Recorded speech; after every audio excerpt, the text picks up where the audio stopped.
আজকে নিচ্ছি কারণ কিছু টোটোওয়ালারা ছিঁড়ে নেবো বিচি। আজ থেকে 10-15 বছর আগে একটা ভাইরাসের জন্ম হয়, নাম টোটো ভাইরাস। এর কাজ হলো মানুষকে বস্তার মতো গুজে এক জায়গা থেকে আর এক জায়গায় নিয়ে যাওয়া। বেশিরভাগ টোটোওয়ালারা হয় ভালো, কিছু জন হয় টোটো চোদা। এদের প্রধান কাজ হলো রাস্তা জাম করা। নিজেকে মারা এরা ধুম মাচালে ঋত্বিক রোশন ভাবে। রাস্তার যেখানে সেখানে ঢুকিন দেয় টোটো, আর তুমি এসে ঠুকে দিলেই হয়ে যাবে ফটো। টোটোওয়ালার কিছু হবে না, ওরা অমর। সঠিক বলেছেন। কুকুরদের যেমন এরিয়া হয়, টোটোওয়ালাদেরও এরিয়া হয়। অন্য টোটোকে নিজের এরিয়াতে ঢুকতেই দেবে না, ঢুকে গেলেই ঝামেলা। তুই আমার প্যাসেঞ্জার কেন তুললি? তুই কেন আমার এরিয়াতে আসবি? তুই এই রাস্তা দিয়ে যেতে পারবি না। হ্যাঁ রে মারা, রাস্তা তোদের বাপের। ও সরি ভুলে গেছিলাম, রাস্তা তোদের বাপেরই। এখানেই শেষ নয়, টোটো মডিফাই করে রোড রোলার হয়ে যাচ্ছে। ট্রাক্টরে চাকা লাগিয়ে ট্রাকের সব কাজ করে নিচ্ছে, এমনকি ডালাও টেনে নিয়ে যাচ্ছে। তাহলে ভাবো কি পাওয়ারের ব্যাটারি লাগিয়েছে। এইসব দেখলে তো মারা ট্রাক্টর হার্ট অ্যাটাক করে দেবে। ছাপড়ি টোটোও বেরিয়ে গেছে মারা।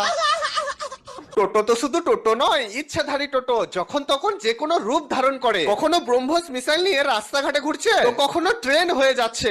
মারা রাজধানী টোটো, এত বগি ট্রেনেরও হয় না। দুদিন পর দেখবে মারা ফোনে এয়ারপ্লেন মোড হাটিয়ে টোটো মোড দিয়ে দেবে। এবার শুধু আকাশে উঠতেই বাকি, তাহলে আর হেলিকপ্টারের চাকরিটাও থাকবে না। রাস্তায় রাস্তায় ঘুরে বেড়াচ্ছে একটি হেলিকপ্টার। যে ছবি এতক্ষণ আপনারা দেখলেন সেটি আসলে টোটো হেলিকপ্টার।